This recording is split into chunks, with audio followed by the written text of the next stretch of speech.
Welcome to the SPS Digital Learning Hour, brought to you by the Digital Learning and Assessment Department. We're coming to you today from a conference room in Central Office, bringing you the latest news in Springfield Public Schools in regards to technology, along with inspiring interviews from teachers who are using technology in the classroom.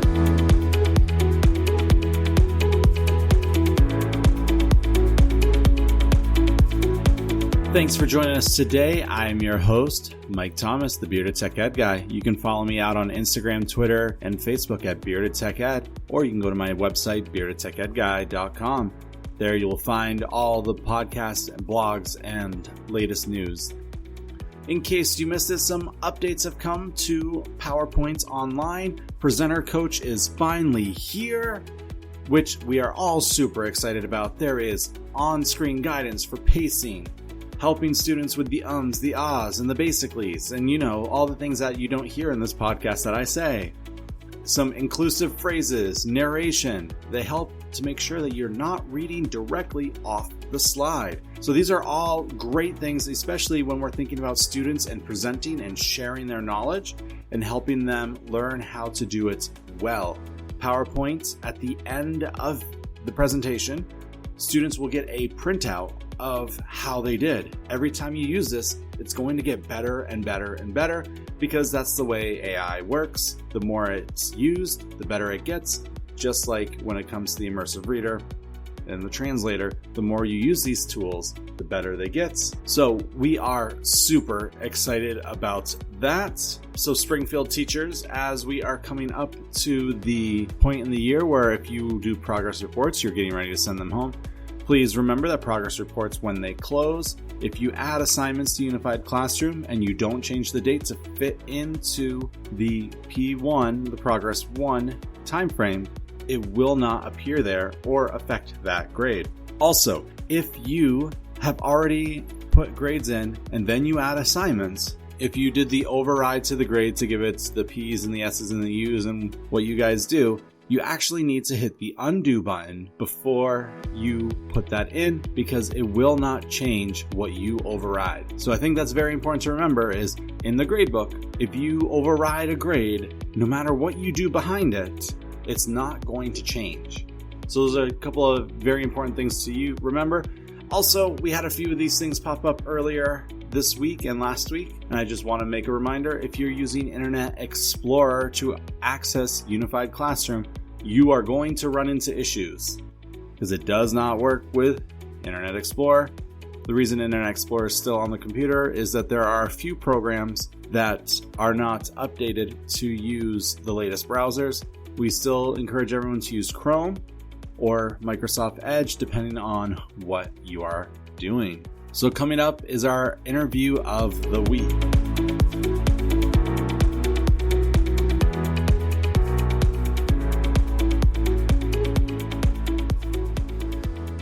So guys, this week I sat down with an awesome fourth grade teacher, one that I wish I would have had when I was in fourth grade. Her name is Natalie Velez Cotto, and she is awesome. She's over at Frederick Elementary School. Listen to all the things that she's doing in her classroom with her fourth grade students. I think you'll be blown away.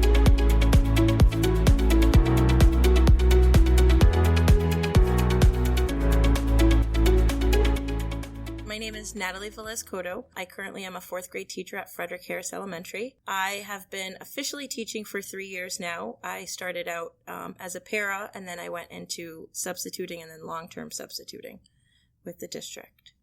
Wow, so 3 different levels. You get to experience all 3 sides of being a classroom teacher.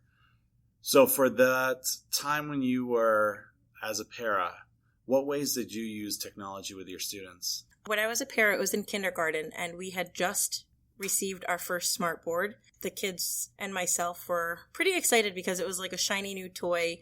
We got to roll away the big TV that we used to roll the card in to watch movies on. And then we started getting more of our curriculum online. So the teacher I was working with, she was an older teacher, so technology she steered away from it. She said, "This is your department." So I took it and I ran with it, and we started creating morning messages. We were able to update our newsletters with the interactive reading and math programs. The kindergarteners were very engaged in the lessons now because they could come up and start touching on the board and drawing with their fingers to see what they were doing. And it was very similar. A lot of students at home were using iPads and iPhones, so they're used to the touching with their finger.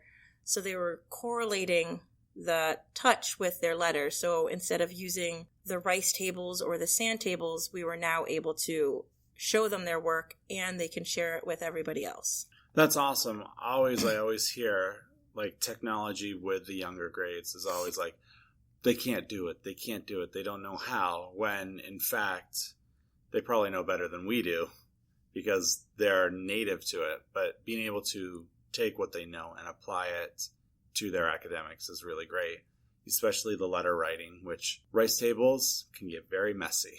Yes. So that was helpful. So that was while you were as a para, and then you moved to substituting. Yep. I got that in the right order, right? Yes.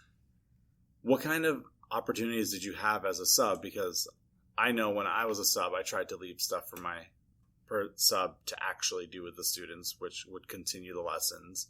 I know other teachers would leave folders and say, hand out this worksheet, hand out that worksheet, make sure that everyone's on time. And So what kind of experiences were you able to have? As a sub, I subbed in a charter school for a while, and I made good friends with the IT department, so they allowed me to use a loaner laptop, and my kids were in the charter school at that time, so I was familiar with the way their lessons ran.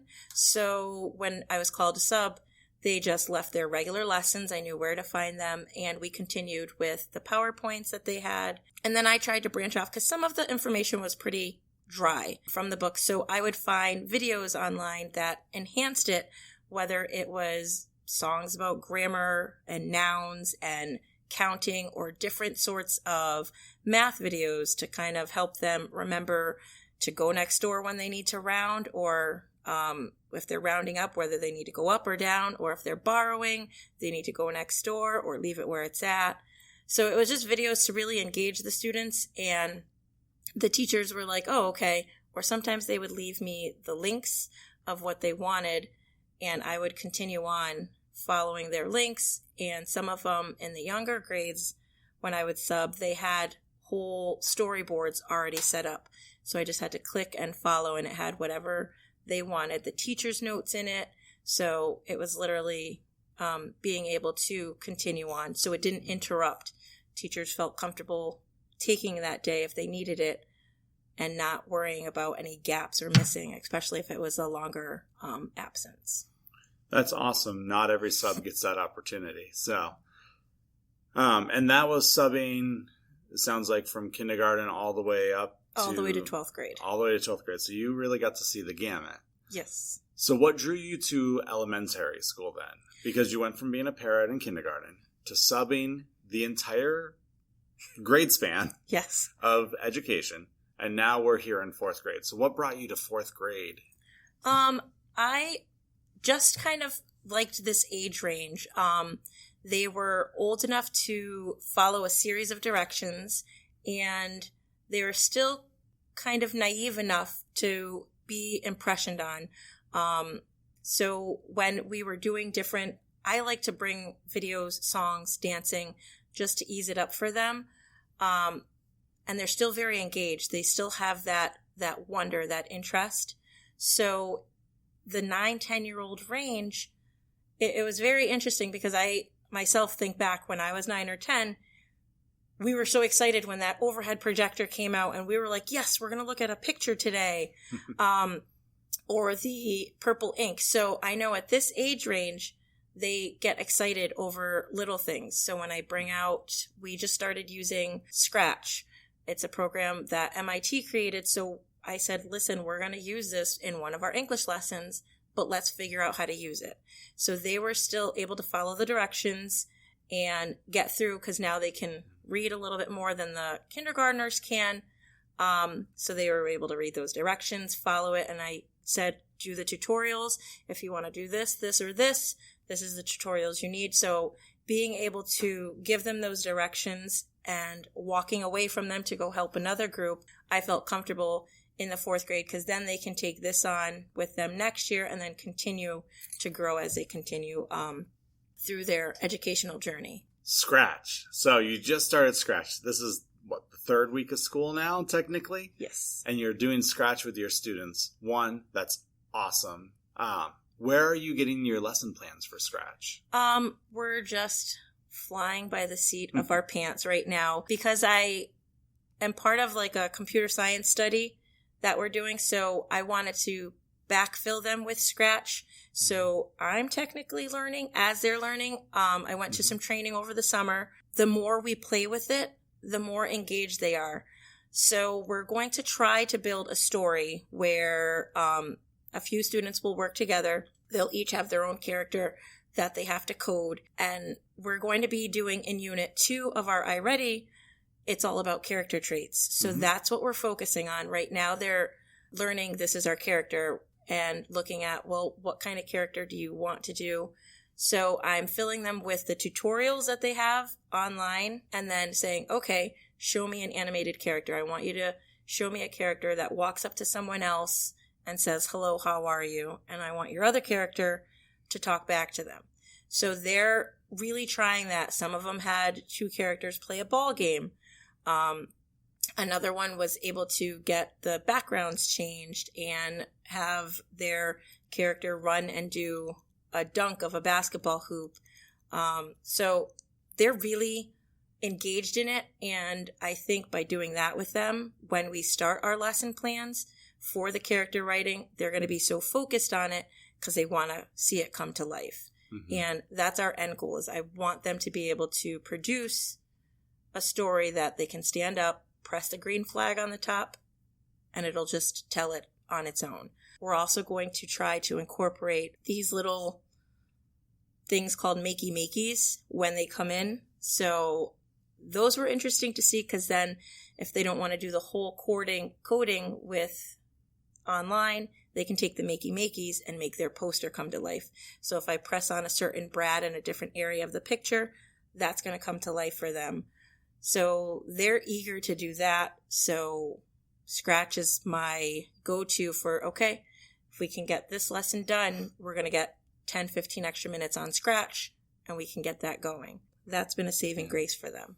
Awesome. So what you're talking about, I believe, is what's called CS for All. Yes. And so you're in the 1 and 4 yep. cohort, which is started this year. So you spent time during the summer doing a whole lot of different things. Are these lesson plans that you've already started working on, or have you been looking at what you're going to teach and seeing how you can apply it? I think this is something that will be good for our listeners to understand because what you're talking about may be freaking them out because it sounds so hard.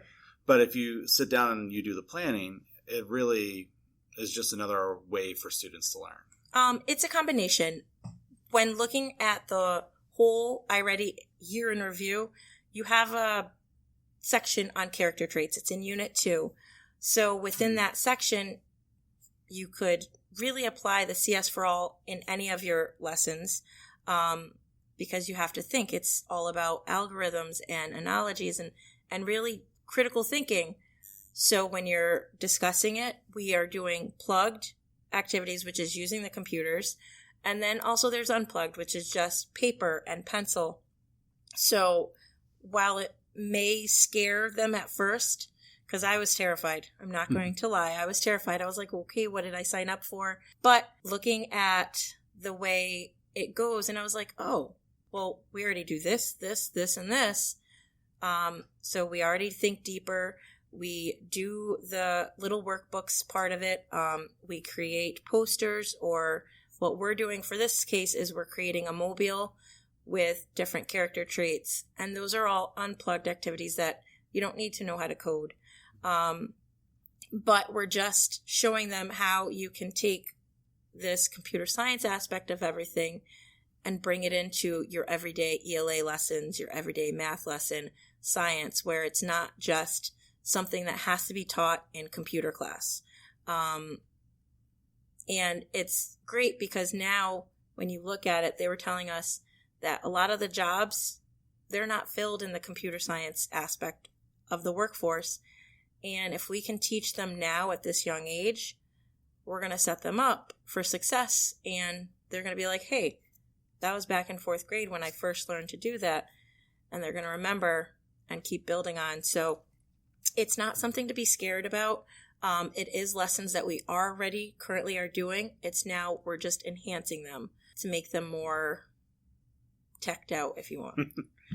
Yeah, the whole student choice aspect of it too is because it sounds like you're also letting them choose. Like, you can do a scratch. You could do a makey poster. You could do a regular poster. If you want to write out something. So having that student choice, do you think you have students buying in more to what you're trying to encourage them to learn because of that? Yes. They like anything that they get to choose. If they feel that they have power over their education, they're willing to buy into it more. So if I, just for example, this afternoon, I said, these are your choices. You can choose what you want to do. And they all chose the more educational aspect of everything. So with the character settings, these are your choices. You get to pick. I'm not going to pick for you. I'm not going to force you to go into one or the other, but I'm going to show you what each one will entail. So if you want to do the poster, this is what I would like you to do. If you're going to use the makey, this is how that works. If you want to do scratch, this is how it works. We will work together. And if you just want to write a story with introducing your characters, that's fine. As long as they're understanding the concepts, they're getting their standards in, and they're really focusing and doing their best, because we're meeting everybody at their need. So if they try and do what's best for them, that's all we're going to ask of them. So we've talked a lot about CS and CS for all and algorithms and how that's just a series of steps that they're going to do anyways with anything else that they normally do. What are some other things that you're doing in the classroom? We talked about iReady before we started recording. So can you talk about that since you guys are doing the reading aspect of it too? Yep. The iReady aspect for reading, it's great. I try to make sure that I know everybody says 45 minutes, but I like to give them a little bit more. With iReady, it's all at their own goals. So they just finished their diagnostics today, and you look at it. It's, okay, we know where we need to be. Some students are 2 grade levels below. Some are 1, and then we have some at another level. But with iReady, the best thing about this program is when you're looking in the teacher's toolbox, if I notice I have some children struggling at the 4th grade level, I can see where they needed to be in the 3rd grade level. In the teacher's toolbox, it'll give you those exact lessons, extra enrichment activities for them. So we can pull that out. So when we're doing small group work, we can give them an enrichment activity for them to brush up on the skills. It was a long summer, so just retouching on these skills, saying, hey, remember, this is what we did, this, and that. Mm-hmm. Getting them back into the school mode. And then as the year goes on and we get deeper into the units, there's more activities that we can do. If you pull up the 3rd grade unit and you see that that's still struggling, it'll show you the 1st grade unit, the 2nd grade unit, the kindergarten unit, and it just goes in order, telling you what matches with what. And another great thing about the program is when you go into the ELA writing portion, they try to mesh. So what we're writing about coincides with what you're reading about. So it just merges together. And if they're struggling in the writing, again, it shows you what they should have been doing in the prior year. So that'll help all teachers with differentiation, small group work, or just enrichment if they see that there's any children that are struggling. And then on the reverse side, if they have any children that are excelling, that are way above, it'll show you where they need to be in the next grade levels. Not to necessarily do the assignments, but just to give them a little push of different enrichment activities that they can do for the next grade level to challenge them so they're not sitting there waiting for everyone else to catch up. Nice. iReady and Ready, those are 2 separate things, but they do work together, it sounds like, also? Yes. Because you can pull lessons from previous years, and then you also have your lessons for this current year that you're doing. So do the students get, like, in their whole group time, or however you guys do it here, do you, like, go out of the grade 4 book, like, we're doing lesson 3 today? Like, so you stick with that, and then when it goes to their independent work time and their group work times, that's when the aspects of iReady come in and help to build them up. I'm just trying to figure out how a reading block works, because when I was teaching, I remember that we had like a 2-hour reading and writing block, which seemed very long at the time. But it sounds like a lot of the things that are going on now in the classroom really help, like, not make that time go by faster, but make it more effective. Our reading block is pretty broken up. We start with vocabulary, which we use vocabulary for. Everybody loves it. Love vocabulary. They like that. We do about 20 minutes a day, and each unit in vocabulary will take a good 2 weeks. This way we can really unpack the words, the definitions. So we dive into vocabulary. They love the videos. We use the lyrics for the video as a fluency piece. So that just gets them into the mood because they're listening to the little rap songs. They're getting up with the music. They're enjoying it. And then we break into understanding those words. After that, we tend to go and do a spelling lesson. We learn the words, and then they get to do an activity on Spelling City. We really try to do instruction and then technology piece, then instruction.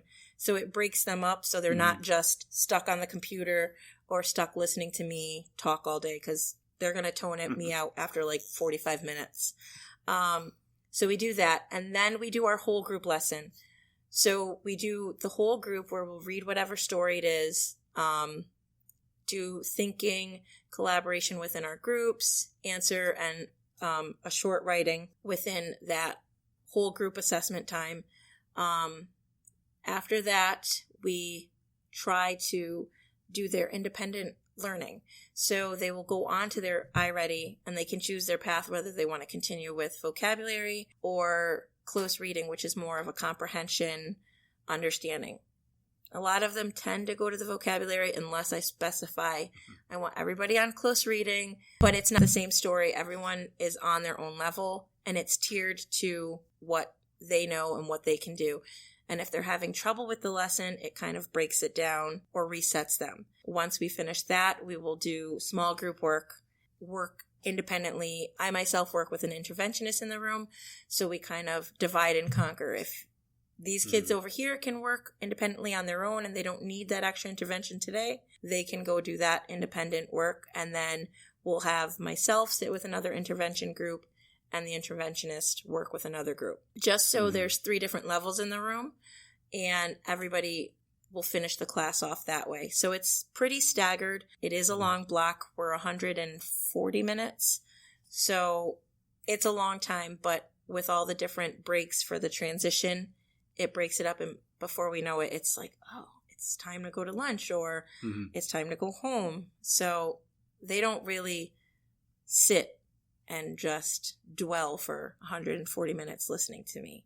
So they like it. I like the way it goes. It seems to be smoothing into a great transition for that.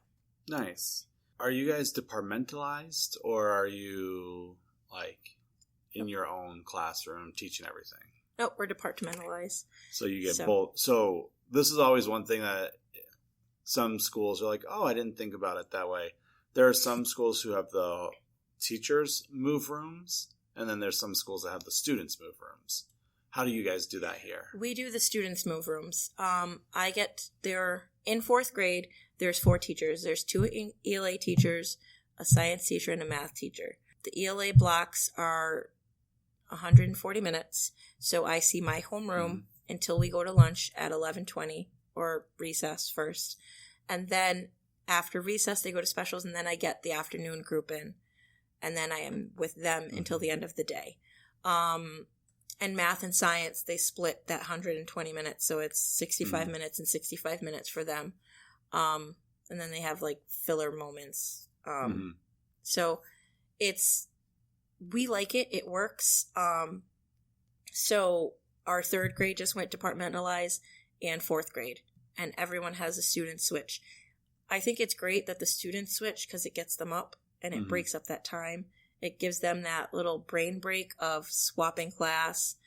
And it also is prepping them for middle school and high school. Because that's when, right now it's structured. That's when they're on their own. Yeah, so it's like, get in the line, switch this way. But, once they go to middle school, make sure you're in class on time. So it's starting to build responsibility for them. You need to make sure you bring all your belongings. You have to switch from this class to that class. There's no going back and forth. So in the morning, we're always instilling responsibility. Did you grab this? Did you grab your pencil case? Did you get your folder? Do you have your lunch from home? Here is the transport folder, the transport bucket for you to bring all the belongings to and from each class, because they change 3 classes. So it's a lot for them. We're on week 3 and they're doing great so far. That's awesome. At the end of the day, because it sounds like you start out with your homeroom every day. And so when it comes to be 3 o'clock, do they transition back into your room, or do they take their stuff with, like, their backpacks and their jackets with them? Nope. The class that we see at the end of the day is the class we dismiss. Okay. So we try to alleviate that extra transition, so it gives more time in the classroom instead of stopping 10 minutes early to now go back and we need to switch back to the classroom, pack up and ready to go. So we can teach all the way up until we do a closing circle. So we teach till 3:10, and then I do a closing circle. Quickly go get your backpacks, jackets, and then we line up right at 3:20 for dismissal. So those extra 5-10 minutes that we've eliminated, that extra transition, when you think about it, that's almost 900 minutes a year that they get, especially for math, and ELA. Those are the 2 hard MCAS subjects that we want to enforce that they get every year. So every minute counts. Yeah. So when you say get their stuff, because I don't see any cubbies in here. No.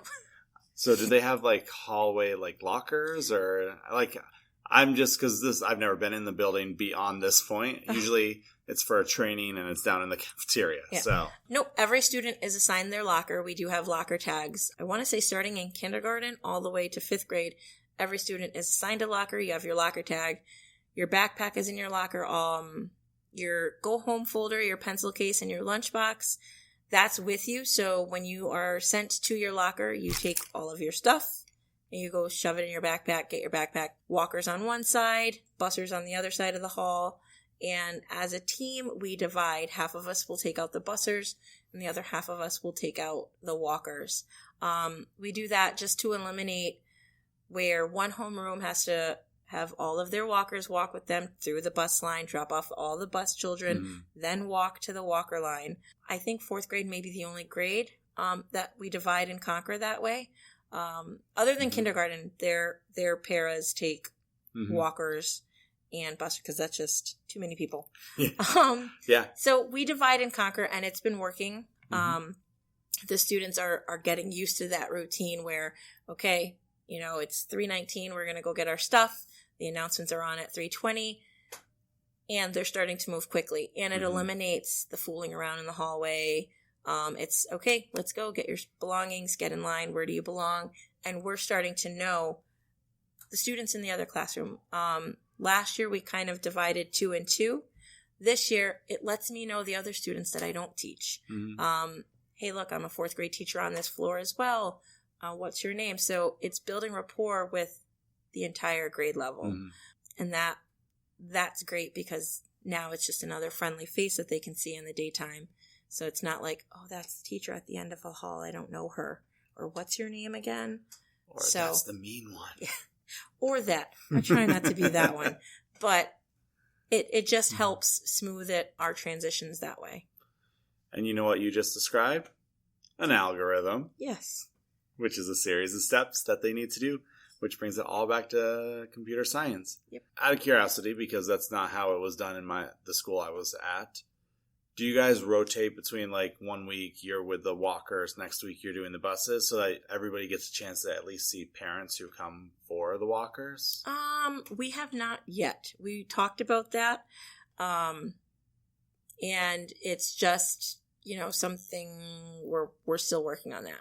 Sometimes we'll do that. But if there's, like, a specific parent, like, hey, this one's a walker and I need to talk to their parents, can we swap? We'll easily just swap. Or the bussers, because the bussers are quicker. So we get the bussers and we can kind of hike over to the parents. And so it's like a big just circle. So it's like, oh, hey, I just wanted to meet up. But we do use Class Dojo.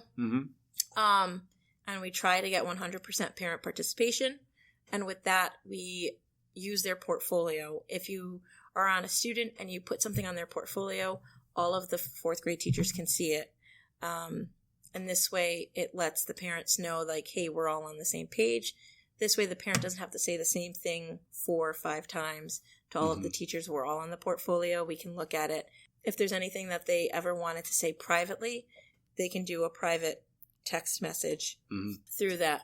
So we use that great. And we not only talk about, some negative classroom behavior, but also positive things or homework reminders, upcoming test, flyers that go home. So it's a great tool that we use to stay connected within the parent community for our classes. Nice.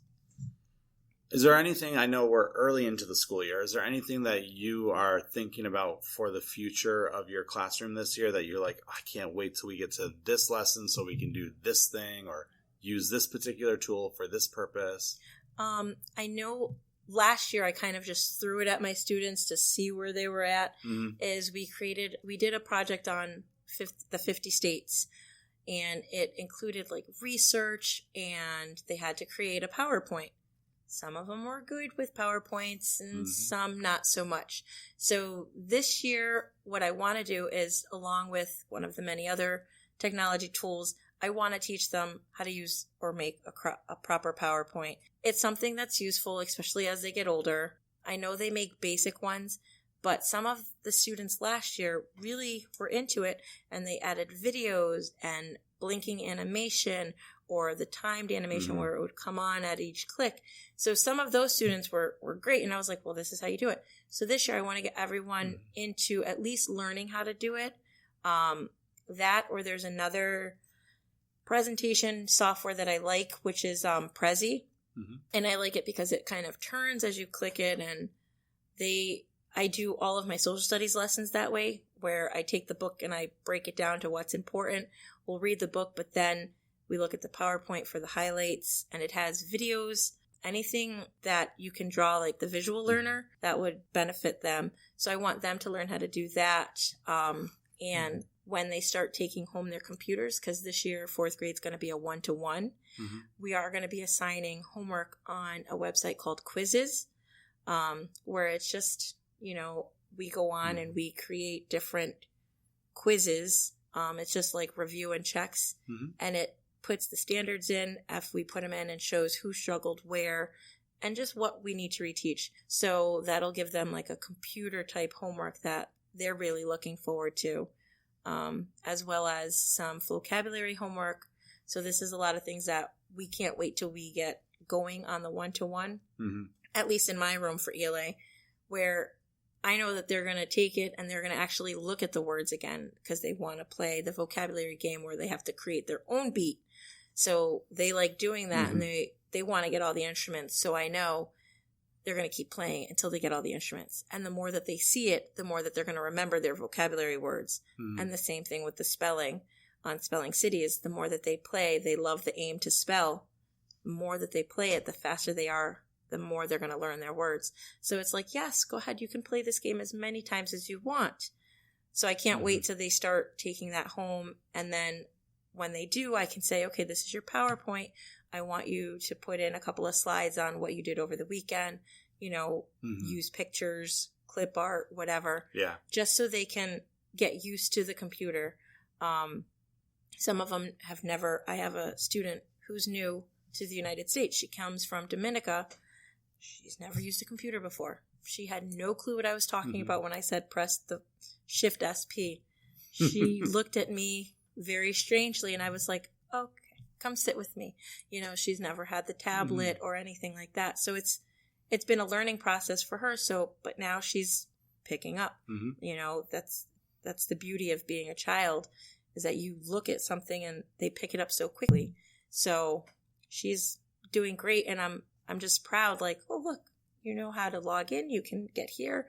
She had no clue what we were talking about at the beginning. She didn't know what the address bar was, but now she's learning. She's being able to just adapt very well.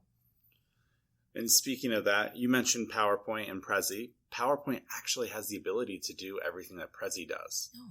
So I believe they call it morphing, where you can morph the slides together. So like you make each slide separately, but if they have the same background, then things can move around.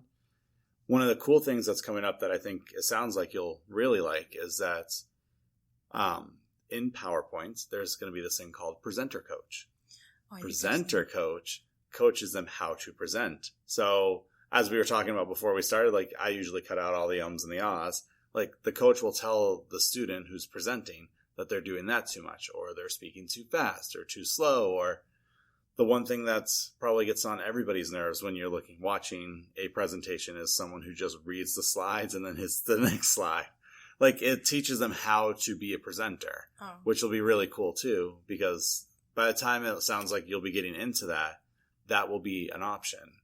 And then of course, Immersive Reader is in every Microsoft tool, which especially for your student who just came here is a very useful tool because it's got a translator built in and a picture dictionary. So some awesome things to look forward to. That's great.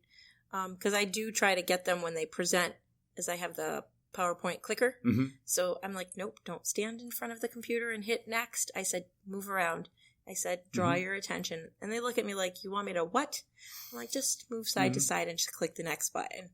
So I'll have to look into that because that would be great for them to learn. I want to be able to let you go. It's been a long and busy day, especially with doing the iReady diagnostic, which I remember it does take all day. So final question. When you were hired, you were a part of the new hire orientation.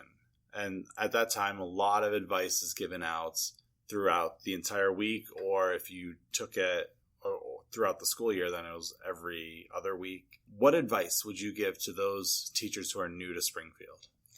Don't give up. There is a lot of information that will get thrown at you, a lot of acronyms that get thrown at you. And if you have no clue what they mean, just ask. Just make sure you take notes, write them down, stay organized as much as you can within that first year. You will need your notes to go back to. Don't be afraid to think outside the box and do what works for you. I tried to stick to everything that was thrown at me and try everything that was advised to me. And I found myself spread way too thin. So just take advice, write it all down, and look at it. Okay, I'm going to try this week and see if that works for you. If that doesn't, scratch that off, look at the next thing and say, I'm going to tweak this a little bit. I think this might work better for me, but really think of what your teaching style is. Or if you don't have a teaching style yet, think of what you may want to do in your classroom. Create something that you will go back and forth to, because if you keep jumping around doing this, that, and the other, you're never going to really set into your own groove of things. And you're just going to be tired at the end of each week, especially when it's time to plan lessons and do the assessments and get ready for this test or the MCAS. You're just going to be all over the place. So come up with a routine and really try to stick with it. If it doesn't work, then you can scrap it, but make sure you try it to your best ability. And don't be afraid to ask questions. I was really afraid at first last year to ask questions. I didn't want to sound dumb or like the complete new person.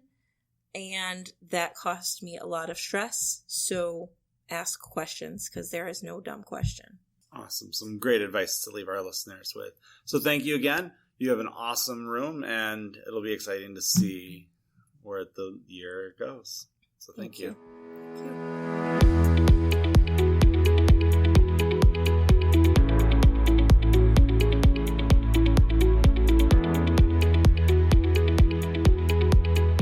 So I hope you were super inspired by Natalie Velez Cotto, as she is doing some awesome, amazing things in the classroom with her students.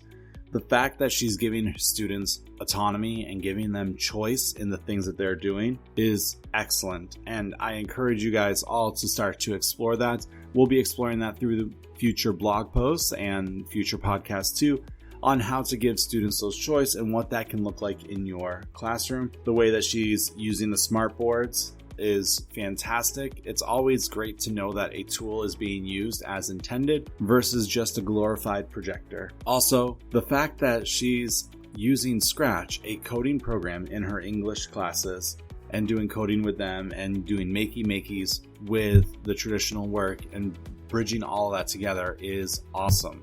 We had a great time talking, and I can't wait to hear more about what Natalie is doing in the classroom. As we begin to wrap up today, I just want to thank you again for listening to us. There are literally millions of podcasts out there that you could listen to, and you've chosen to listen to ours, the SPS Digital Learning Hour. We do have show notes. They are available on all sites where the podcast is hosted, and including my website, beardedtechedguy.com. And with you guys listening, it would be great to hear from you. So please reach out to us on whatever platform you listen to this podcast on. I encourage you to go and subscribe or go and leave us a review. Let us know how we're doing. Make sure that you have the ability to share and tell friends about it and give us a review, hopefully 5 stars. Hopefully you've been enjoying everything you're listening to. And so we encourage you to do that. That helps support us and what we are doing and what we're trying to do and bringing teachers' voices into the world. We are so very thankful for you guys listening to us today. Thanks for listening today. I'm Mike Thomas, the Bearded Tech Ed Guy, and this is the SPS Digital Learning Hour.